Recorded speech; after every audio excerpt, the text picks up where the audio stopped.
창세기 12장 2절 한 절이 되겠습니다. 다 같이 할까요?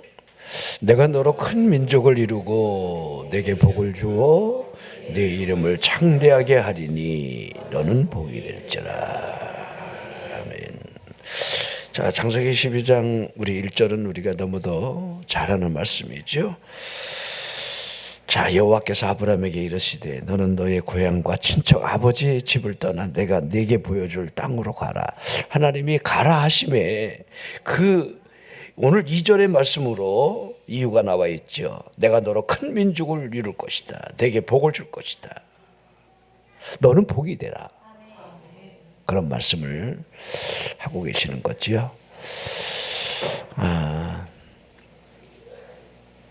우리가 예수를 믿고 하나님의 자녀가 되었다. 이런 부름받은 그 삶을 우리가 살게 되는데 하나님이 우리에게 이와 같은 복을 주시는 그 이유들을 뭐라고 생각하십니까? 자, 성경에는 하나님께서 우리 인류를 어떻게 다루시는지를 자세하게 설명을 해 나가고 있습니다. 우리 오늘 오전의 말씀이 여러분들 노아 홍수 이야기 이후에 일어나는 그 일들을 하나님이 쭉 설명을 해가고 있지요. 노아가 방주에서 내리자마자 제일 먼저 하나님 앞에 번제단을 쌓고 번제 예물을 올리면서 하나님께서 그에게 주셨던 그 말씀들. 그러니까 우리가 가만히 생각해 보면 우리 인류는요 아담의 후손이 맞지만은 더 정확히 말하면 노아의 후손이에요. 노아의 자 새로운 인류가 여러분들 이루어지는 그 일들을 노아를 통해서 하나님이 하신다는 거. 우리 창세기 11장까지 바벨탑 사건이 일어나지요. 그들에게는 트라우마가 있는 거예요. 우리가 이 지상으로부터 멸망당할 수 있다라고 하는 이 위기가 이 바벨탑 사건으로 이어지게 되고 이게 창세기 11장의 마지막 장이에요. 그 안에 있게 될 수 없는 그 인간들의 행위나 인류의 그 발전사들이 쭉 기록이 되어 있지만은 결정적인 장면이 오늘 창세기 12장부터 여러분 시작된다는 거지요. 자, 12장부터 50장까지 네 사람의 인물이 등장하고 있습니다. 아브라함, 이삭, 야곱, 요셉 이야기가 4대 족장 이야기가 쭉 나가고 있습니다. 자, 오늘 이 아브라함을 왜 우리가 믿음의 조상이라 하는지, 이 아브라함이 어떻게 복을 받았는지 오늘 이중 축복을 좀 볼 수 있으라는 거예요. 네게 복을 주겠다. 너는 복이 될지라. 자, 이 이중 축복을 여러분들이 잘 봤으면 좋겠습니다. 자, 이 믿음과 순종이라고 하는 아브라함에게 삶의 이 두 바퀴가 잘 굴러가고 있다는 사실을 볼 수가 있습니다. 이렇게 순종할 수 있을까? 자, 우리가 하나님 말씀대로 살아야지 이 말이 뭐예요? 순종하겠다는 거잖아요. 그러죠? 근데 우리가 아멘 하지만은 아멘대로 삽니까? 우리가 정말 순종하고 있는 게 맞느냐 이 말이에요. 하나님이 가라 그러는데 갈까 말까? 이게 진짜일까 아닐까? 이러죠? 많잖아요. 자, 그 당시로 본다라고 한다면 여러분들 어느 지역을 벗어난다, 여러분 어느 나라를 벗어난다라고 하는 이 사실은 상상할 수도 없는, 지금이야 여러분들 국제적으로 어디를 가든 또 거기서 버티고 살 수 있는 시대가 되긴 하겠지만은 그 당시는 그렇지 않았다는 겁니다. 자, 이 믿음 그리고 이 순종, 이게 우리 삶에 어떻게 적용이 되어야 되는가, 이걸 우리가 잘 볼 수 있어야 돼요. 자, 이렇게 여러분들이 이 말씀을 이런 식으로 우리에게 적용을 해봤으면 좋겠어요. 하나님이 우리에게 구별된 삶을 살라 이렇게 말씀을 하신다라고 한다면 정말 구별된 삶을 우리가 살아갈 수 있을까? 하나님의 말씀하신 그대로 우리가 살아가지 못할 때 일어나는 그 일들, 이 아브라함이 다 보여주고 있는 거예요. 자, 하나님이 말씀하신 그 지역에 도착해서 뿌리를 내리고 하나님이 말씀하실 때까지 이 아브라함이 기다리지 않았다는 사실은 애굽으로 기근 때문에 내려가는 것이 우리에게 잘 보여주고 있는 거예요. 그렇죠? 여러분들이 내 마음대로 확 이사가 버리는 거하고 똑같은 거예요. 편리를 따라서 하나님이 가라는 건지 여기서 머물라라고 하는 것인지 그런 이유들을 전혀 생각하지 아니하고 내 편리를 따라 그렇게 움직였을 때에 하나님의 개입이 없었다라고 한다면 어떤 일이 일어났겠습니까? 하나님이 사라를 통해서 큰 민족을 이룰 것을 이미 말씀을 하셨는데 여러분 이 사라가 바로에게 끌려가 애굽의 왕에게 끌려가 여러분 첩이 됐다라고 한다면 무슨 일이 일어나겠습니까? 그러니까 하나님이 이 모든 이 사실들을 이뤄가는 그 환경 속에서 하나님이 얼마나 디테일하게 간섭하는지를 볼 수 있어야 돼요. 아브라함의 아내를 건드리지 못하게 하는 그 정확한 이유들을 그 후에 일어난 일들을 통해서 우리에게 보게 하는 거죠. 그 이후로 이 바로에게는 자손이 태어나지 않습니다. 여러분 하나님이 얼마나 여러분들 이 두려운 하나님인지를 우리는 인식을 해야 돼요. 자, 제가 오늘 이 아브라함 이야기를 조금 이렇게 연결해 보면서 오늘 본문 이전에 있는 말씀을 그냥 두 가지 그대로 여러분들이 좀 가슴에 좀 새기고 돌아갔으면 좋겠다. 첫 번째가 내게 복을 주어, 두 번째가 너는 복이 될지라. 이 말씀들을 쭉 설명을 한번 여러분 가슴에 새겨봤으면 좋겠습니다. 자, 제일 먼저 자, 내게 복을 주신다, 너는 복이 될지라 라는 이 말씀을 한번 아브라함이 받은 복이 무엇일까? 하나님이 아브라함에게 주신 복이 무엇일까? 이런 생각들을 한번 생각해 봤으면 좋겠습니다. 이 아브라함이 이 받은 복은요, 안식이었다 이렇게 할 수가 있어요. 안식, 우리가 안식한다라고 하는 이 사실들을 다른 의미에서 찾지 말고요, 이 아브라함은 어찌 보면 불안한 삶을 살았을 수도 있어요. 내 고향을 떠나라, 고향을 떠나지요. 만약에 여러분들이 아브라함을 만난다라고 한다면 아브라함에게 그 당시 상황을 한번 질문을 던져봤으면 좋겠어요. 아브라함이요, 하나님이 당신에게 나타나 내가 네게 지시할 땅으로 가라 할 때 당신은 도대체 어디로 가고 있었단 말입니까? 아마 아브라함 자신도 몰랐을 겁니다. 그저 하나님이 가라 하니까 하나님의 말씀대로 지금 가고 있는 중일 겁니다. 하나님이 가라 하신 그곳이 가나안 족속이 차지하고 있는 그 땅이라는 사실을 모르고 가지는 않았을 겁니다. 이방인이 자신의 땅으로 들어올 때에 그의 가설들을 죽이고 제사를 약탈하는 일들은 빈번히 일어나는 일들일 수밖에 없었는데 여러분 아브라함을 보라는 거예요. 두려워했느냐 이 말이에요. 아니라는 거예요. 원래 그가 겁이 없었단 말입니까? 그가 원래 깡다구가 세서 여러분들 이렇게 할 수 있었느라고 여러분 할 수 있겠습니까? 결코 아니라는 겁니다. 그러나 그는 두려워하지 않았습니다. 하나님이 전능자가 가라 하니까 가야 할 권리가 자기에게 있다는 이 믿음이 있었다는 거지요.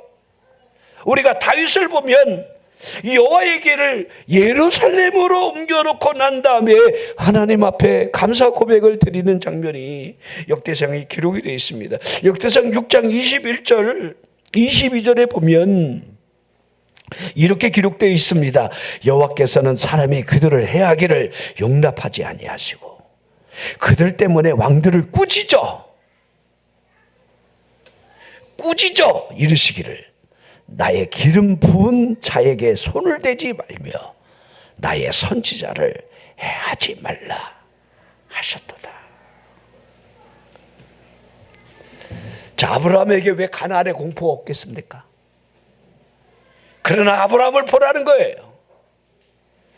하나님이 어떤 분이신지를 믿는 그 믿음을 보라는 거예요.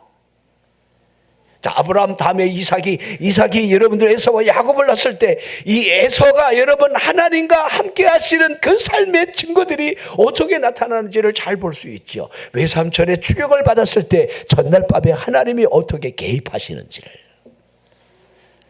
여러분, 자신의 쌍둥이 형이 400명의 칼잡이를 데리고 자신에게 나타나고자 할 때에 여러분들을 얼마나 두려워했으면 계속해서 막 엎드려 기도하는 장면을 봅니다. 야곱이 굉장히 두려워했습니다. 이제 그 형이 나의 그 원한을 이제 풀어보지 못한 채로 지금 나를 죽이려고 오고 있는 그 사실이 그를 얼마나 두렵겠습니까? 하나님, 너무 두렵습니다. 하나님이 나에게 복을 준다고 하지 않았습니까? 근데 지금 에서가 오고 있습니다. 하나님. 자, 여러분, 전날 밤에 외삼촌의 주리를 틀었을 때는 그래도 자신이 안면을 트고 있고 그 숫자가 많지는 않았을 텐데, 여러분들, 이 400명이나 지금 자신을 지금 맞이하러 온다고 하는 그 기별이 그를 얼마나 두렵겠으면. 자, 얼마나 쪼잔합니까? 야뽕 나루터에서 이제 자신의 처자식을 다 먼저 앞세우고는 자신이 그 야뽕 나루터에서 끝까지 두려워서 가지 못하고 있다는 거. 여러분, 야곱이 하나님의 은혜를 구하기 위해서 야뽕 나루터에서 기도했다. 여러분들 이렇게 이해하면 안 돼요. 두려워하는 가운데 뭔가 여러분들 이상한 그 감지를 느끼고 에서가 보낸 첩자는 아는지 처음에 여러분들 낯선 사람과 붙들고 씨름을 했다. 그 씨름을 영어 성경에 보니까 레슬링 이렇게 표현되어 있어요. 레슬링을 한 거예요. 막 이리 둥글고 저리 둥글고. 아마 그레코로만 형은 아닌 것 같아요. 자유형인 것 같아요. 이렇게 이리 붙들고 저리 붙들고 그러다가 그게 천사라는 사실을 알고 하나님의 사자라는 사실을 알고 하나님이 내게 복을 주지 아니하면 당신을 불릴 수 없습니다. 이렇게 끈질긴 그의 기도. 자, 그것으로 말미암아 분이엘이라고 하는 그 지명이 생기는 거지요. 하나님의 낯을 배웠지만은 죽지 아니했던 그의 모습. 자, 그의 삶에 하나하나 보십시오. 그 지명들이 그로 말미암아 얼마나 많이 생기는지. 여러분, 마하나임도 보십시오. 그의 가는 길에 하나님의 군대가 슬쩍슬쩍 여러분들 왜 보여주는 겁니까? 내가 너와 함께 하겠다, 너를 지키겠다는 증표 아닙니까? 브리엘, 하나님을 배웠는데 죽지 않는. 자, 그러기에 여러분, 우리가 믿음이 있다라고 한다면 나의 기름 부은 자에게 손을 대지 말라 하시는 여러분, 이 언약된 이 말씀을, 하나님의 이 음성을 우리는 잊으시면 안 돼요. 자, 제가 간혹 우리 성경을 읽으면서 그런 단어들을 많이 보게 됩니다. 두려워하지 말라, 염려하지 말라. 이게 성경에 뭐 365번 기록되어 있다고 그러더라고요. 365일 뭐 이해가 되죠? 매일 염려하지 말아라, 매일. 근데 우리는 오늘도 염려했고 또 내일도 가불해서 염려하고, 어떻게 하면 좋아, 어떻게 하면 좋아. 이런 일들이 우리 앞에 얼마나 많이 일어나고 있는지. 그렇게 여러분 두려워하지 말았으면 좋겠습니다. 자, 주님 안에 여러분 살아가는 아브라함의 삶 속에 하나님이 복을 어떻게 주셨는지. 물론 이 아브라함도 여러분 대단한 족장입니다. 자신 집에 여러분들 기르고 훈련한 318명의 가병들이 있습니다.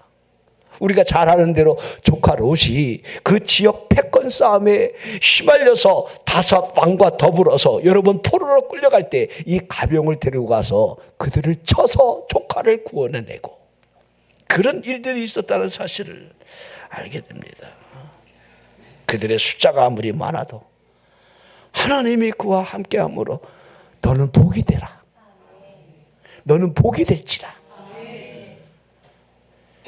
자, 이게 하나님이 함께 하심으로 있게 되는 그 복이라 우리는 해야 합니다. 자, 이사야 48장 18절을 보십시오. 내가 나의 명령에 주의하였더라면 내 평강이 강과 같았겠고 내 공의가 바다 물결 같았을 것이라. 나의 명령에 주의만 했더라도.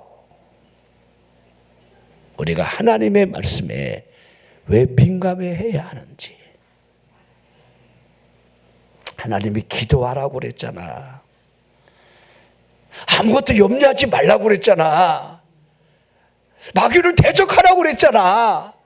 여러분이 삶 속에서 하나하나 부딪히는 모든 일 속에서 하나님이 내 곁에 간섭하신다는 사실을 어떻게 분별하느냐. 이런 민감함이 있어야 한다는 거예요. 그런데 이 민감함이 마치 이스라엘 백성들하고 다르지 않을 때가 너무도 많아요. 원망이 나오고 불평이 나오고 낙심이 나오고 어떻게 하면 좋아라고 하는, 우리를 왜 이곳까지 데리고 와서 매장지가 없어서 여기다 우리를 죽이려 하더냐. 자, 그 모습이 어찌 우리랑 다르겠습니까? 자, 우리가 마음의 평안이라고 하는 옷을 언제 입을 수 있는지를 잘 보여주고 있습니다. 하나님의 말씀에 그 명령에 조금만 주의만 기울였다라면 하나님의 평강이 임한다는 사실을 우리는 기억해내야 돼요. 시편 37편 3절을 보십시오. 여호와를 의뢰하고 선을 행하라.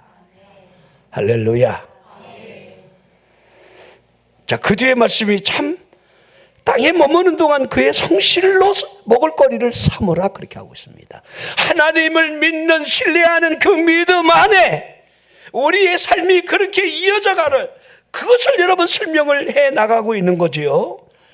자, 여러분들, 이 아브라함이 이 믿음의 안식을 누리고 믿음 때문에 승리했다는 사실은 우리는 분명히 볼 수 있다는 사실을 여러분들이 알아야 합니다.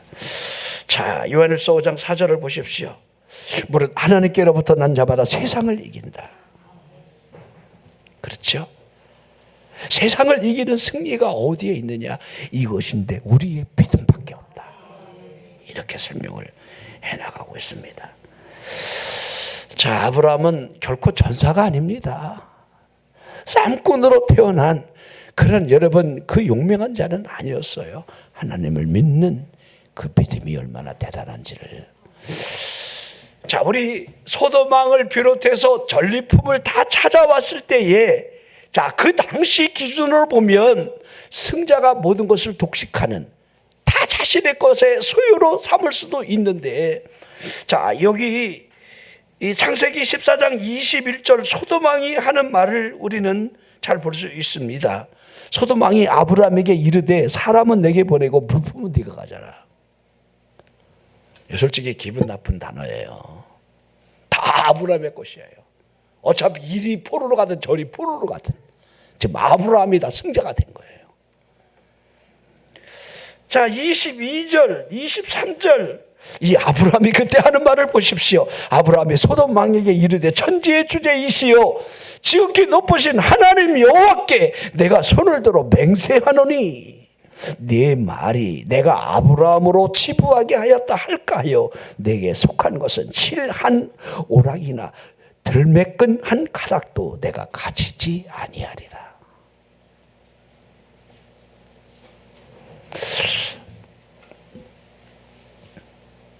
이거 쉬운 일이 아닐 텐데이죠. 이 전리품들이 우리가 좋아하는 금도 많았을 거고 은도 많았을 거고 엄청나게 많았을 텐데, 소돔 왕은 얼마나 뭔가 그래도 이 자기가 느낌이 있으니까 사람을 우리에게 보내고 전리품 모든 걸 당신이 가지시오 이렇게 하는 거예요. 사람만 보내달라.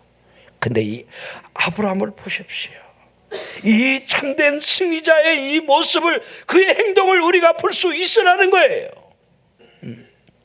우리가 이 땅에 살아가면서 하나님의 자녀로서 이렇게 우리가 당당하게 살아갈 수 있다라고 한다면 얼마나 좋겠습니까? 우리가 어찌 보면 이 세상에는 부자가 되지 말할 사람들이 너무 존재를 하고 있습니다. 그 부 때문에 교만하고 그 부로 인하여 여러분들 금덩이가 우상이 되게 하는 그런 사람들을 많이 보게 됩니다. 우리 예수를 믿는다라고 하는 그 의미가 천국의 참된 상속자로서 우리가 살아가는 그 의미를 우리는 알아야 합니다. 남이 가진 것만큼 우리가 이 땅에서 소유물이 없다 할지라도 그 재물 때문에 초조해할 필요도 없고 재물을 애타게 그리워하지 않을 이유가, 천국의 참된 상속자라면 아브라함처럼 이렇게 할 수 있느냐에 달려있다는 거예요. 이 하나님으로부터 받은 이 아브라함의 복을 보십시오. 그의 입술로부터 천지의 주제이신 여호와 하나님이 하신다는 것을. 하나님이. 자, 가장 중요한 복은 하나님이 함께하는 복입니다. 이 아브라함에게서 볼 수 있는 그 복이죠. 자, 그러기에 그 어떠한 시험을 받아도 이 아브라함은 하나님이 함께 한다라고 하는 그 믿음 안에서의 그의 삶이 흔들리지 않은 사건이 창세기 22장 하나님이 이 일 후회하시면서 이 일이라는 말은 그 21장 그 모든 상황을 설명하는데 아브라함이 평안하고 잘 될 때 그렇게 정리를 하면 돼요. 이 일 후에 우리가 시험은요, 어찌 보면요, 평안하고 잘 될 때에 가장 큰 시험이 올 수 있어요. 힘겹고 어려울 때 오는 시험은요, 시험이 하나, 어려움이 하나 거기에 얹혀질 뿐인데 평안할 때, 안전할 때, 이 정도 됐다 그럴 때 오는 그 시험, 이건 감당하기 어렵거든요. 근데 하나님이 아브라함을 시험하죠. 너무도 잘하는 시험이지요. 네 사랑하는 독자 이석, 네 아들을 내가 지시하는 한 산에 데리고 가서 번제물로 내게 바치라. 번제물로 바치라. 자, 이해할 수 없는 하나님의 음성을 듣는 거죠. 하나님이 양이나 염소를 번제물로 받은 적은 있지만은 어찌하여 사람을, 그것도 하나님이 주신 그 아들을 번제물로 바치려 한단 말인가. 자, 로마서를 보면요, 이 아브라함의 믿음의 행위는요, 주저함이 없었고 또한 하나님이 주셨으니 그를 데려간다 할지라도 다시 주실 것이라고 하는 그 믿음이 있었다는 거예요. 그 믿음 얼마나 대단합니까? 여러분, 사자굴에 들어가는 다니엘의 믿음을 어떻게 여러분 이해할 수 있겠습니까? 그냥 잠시 그 정해진 30일 동안만 하나님 앞에 예배하는 거 중단하고 그냥 하나님 나 의지 안 해. 그냥 나 왕이여 그러면서 금신상에 가서 몇 번 꾸벅꾸벅 절한다고 여러분 삶이 달라지진 않을 텐데. 그러나 예전 하던 대로 예루살렘을 향하여 창문을 열어놓은 채로, 난 이해가 안 돼. 창문 좀 닫고 하지. 보란 듯이. 그러기에 우리 예수님이 사람 앞에서 나를 시인하면 하나님이 너를 시인할 것이요. 그 말씀을 우리가 여러분 어떻게 이해를 해야 하는지를 알아야 돼요. 사드락 메삭 아벳느고가 여러분 그 신상 앞에 절하지 아니하므로 그리 아니하실지라도라는 그 유명한 단어가 생긴 거 아닙니까? 그리 아니, 하나님이 우리를 건져내 주시지 않는다 할지라도 건져내겠지만, 참 이 믿음은요, 이게 선을 어디까지 거해야 되는지 모르겠어요. 우리가 믿는다고 그냥 얼마나 기도를 합니까? 그런데 그 믿음에 여러분 정확한 응답이 없었다는 사실 또한 우리는 많이 체험하는 바가 아닙니까? 지금 그들은 기름가마에 경배하지 우상 숭배를 하지 않는 그 일 때문에 왕의 금신상 앞에 절하지 않은 이 결과물이 기름가마가 펄펄 끓고 있는 그 속에 던져집니다. 왕이 얼마나 열받았으면 7배를 더 뜨겁게 하라 했겠습니까? 그들을 묶어서 산채로 기름감에 던지던 병사들이 가까이 가다가 그들이 다 죽었다는 거 보니까 그들은 기름감에 가기 전에 그들도 다 죽었을 거예요. 근데 보십시오. 기름감에 던져진 그들에게 어떤 일이 일어났는지. 3명을 던졌는데 기름감에는 4명이 거닐고 있었다는 거. 머리카락 하나 걸리지 않았다는 거. 근데 이렇게 변하고 있죠. 신의 아들과 방불한 사람이. 자, 이 아브라함을 보면 그 모습을 그대로 보여주는 거예요.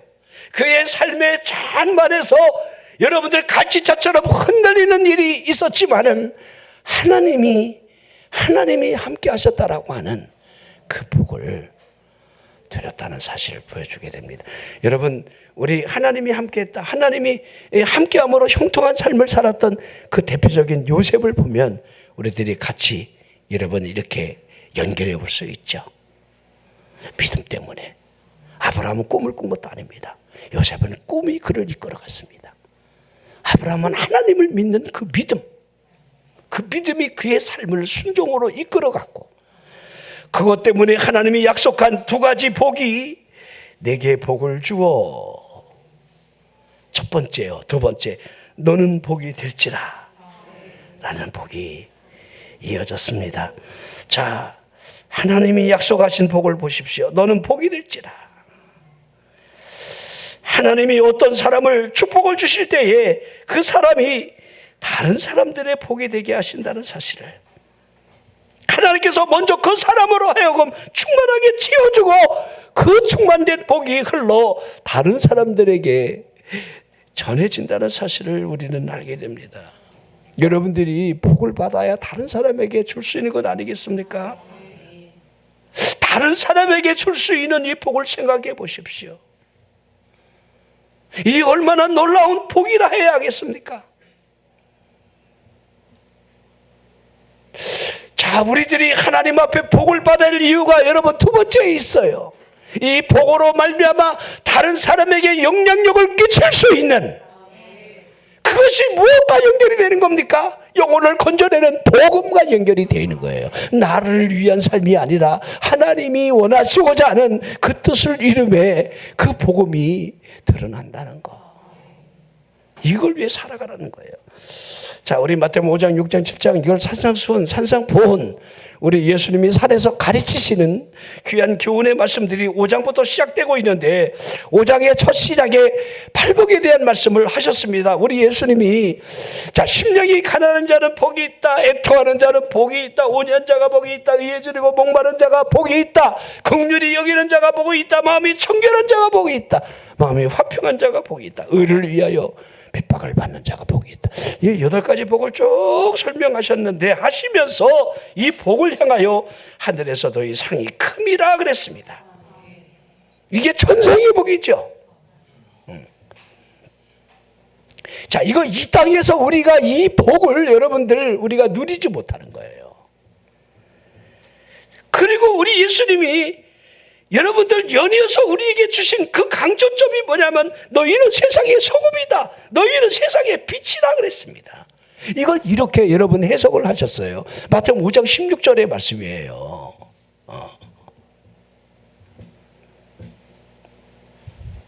마태복음 5장 16절. 자, 빛에 대해서 하신 말씀이죠. 이같이 너희 빛이 사람 앞에 비치게 하여. 여러분의 빛을 사람에게 비치게 하라는 거예요. 자, 비치는 것을 여러분들 뭐가 후각을 비치라는 게 아니죠. 여러분의 삶의 착한 행실, 그거를 여러분 보이게 하라는 거예요. 그러므로 하나님의 영광을 드러내게 하라는 거지요. 자, 여러분들, 너는 복이 될지라라고 하는 이 복됨이 우리의 삶에 여러분 본이 되는, 본을 끼치는, 주님의 이름으로, 주님 때문에.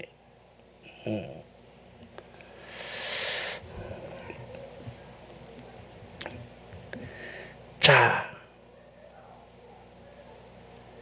또한 이런 생각을 해보게 됩니다.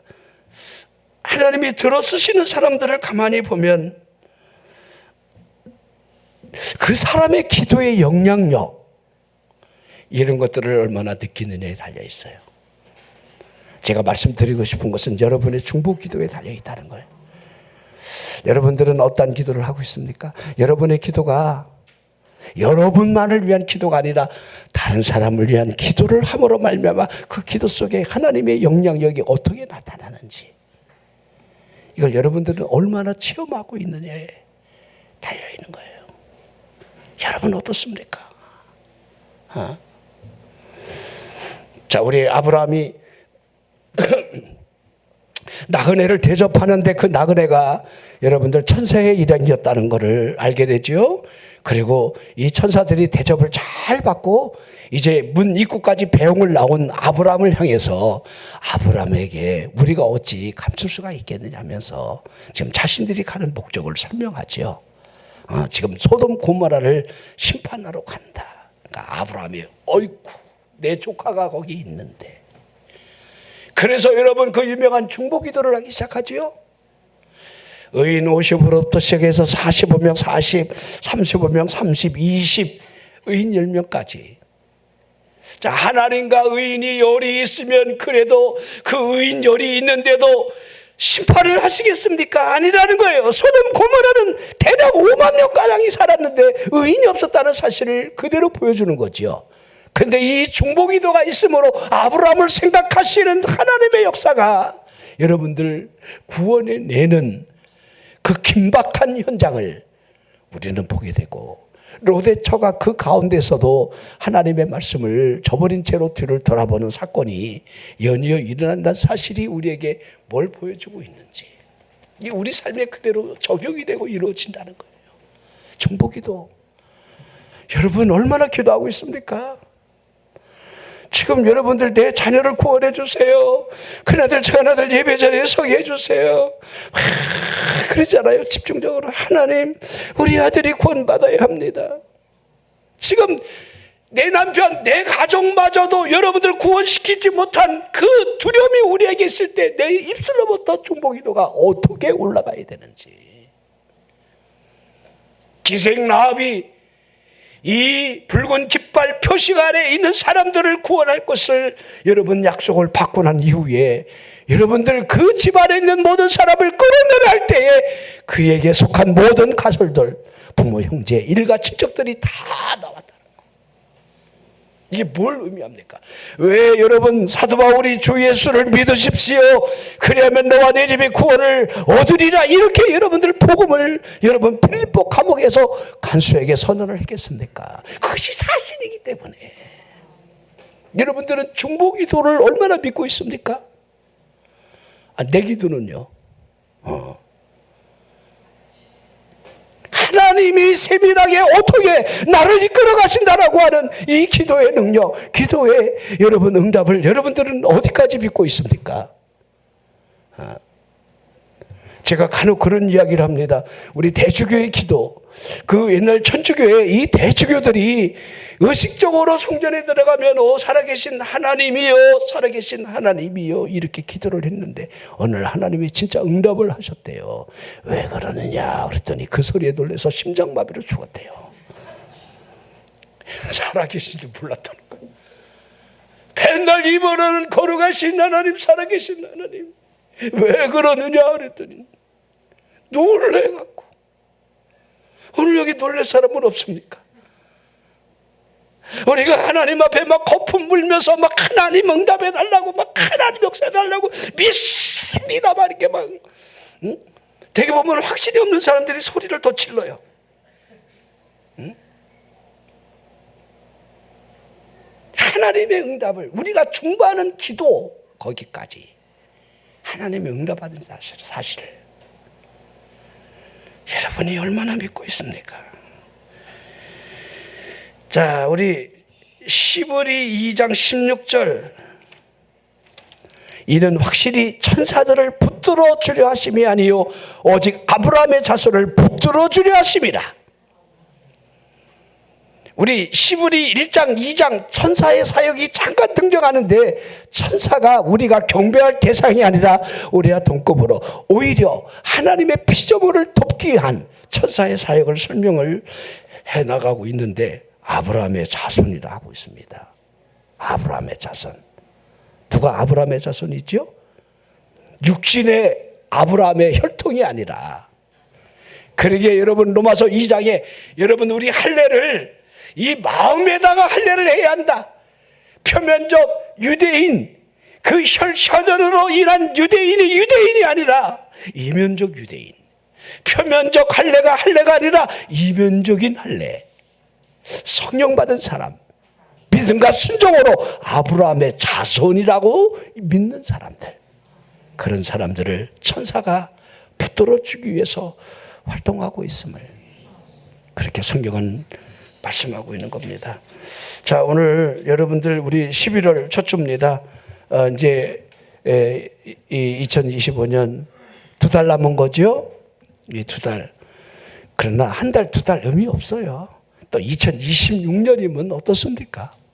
우리 옛날에 2020년이면 우주선이 막 그냥 옆에서 왔다 갔다 하고 우리 만화책에 참 많이 봤는데 좀 핸드폰 손에 들고 다니는 거 이런 거 좀 많이 변했어도 이죠. 그 무슨 의미가 있겠습니까? 지금 지구상에 수 없는 사람들이 굶어 죽기도 하고 이 기근으로 인해서 엄청난 고난을 겪는데 저나 여러분은 하나님을 믿는 이 믿음 때문에 이렇게 복받은 나라가 됐습니다. 우리나라가 복받을 이유가 있습니까? 따져보십시오. 복받을 나라입니까? 석유가 나옵니까? 그렇다고 자원이 많습니까? 지금 동남아시아, 인도나 이런 지역에 베트남도 그렇고 여러분 캄보디아, 그 여러분 네팔도 그렇고 그 전부 여러분들 20, 30대가 60%, 70%를 차지해요. 우리나라 지금 어떻습니까? 고령자가 여러분들 대다수를 차지하고 있어요. 그렇죠? 지금 애를 안 낳잖아요. 우리나라요 그냥 자동적으로 그래서 제가 간혹 그러잖아요. 우리나라 기독교 국가를 만들려고 한다면 기독교인들이 애를 많이 낳으면 된다. 믿음 없는 사람이 낳으면 아무 소용없고요. 우리 믿음 있는 사람들이 애를 한 10씩 낳는 거야. 아이고 아버지 큰일 났습니다. 셋도 많은데 이거 주한이 어떻게 생각해? 가능하겠어? 천만의 말씀이라고? 우리 얘기 자꾸 옛날도 아닌데 보통 5 정도는 다 기본으로 이렇게 우리도 5 형제인데 그냥 옆에 그 8명, 10명 집에 쪽수에 밀려갖고 뭔가 여러분들 애들끼리 동생들끼리 싸우면요 형들이 나타나고 누나들이 나타나고 예, 집안 싸움이 돼요. 더군다나 독자가 하나 있다 그러면요 할머니까지 전쟁에 가담해요. 난리가 납니다. 딸 9에 아들 하나 그거 하나 건드리면요 그 동네 벌집 쉬는 게 낫지 그 할머니 건드리는 거 무섭습니다 이게. 자 아무튼 제가 여담을 말씀드렸지만은 여러분 우리 하나님이 복 주신다 믿기를 바랍니다. 아브라함의 복이 저나 여러분의 복이 되기를 주의 이름으로 축원합니다.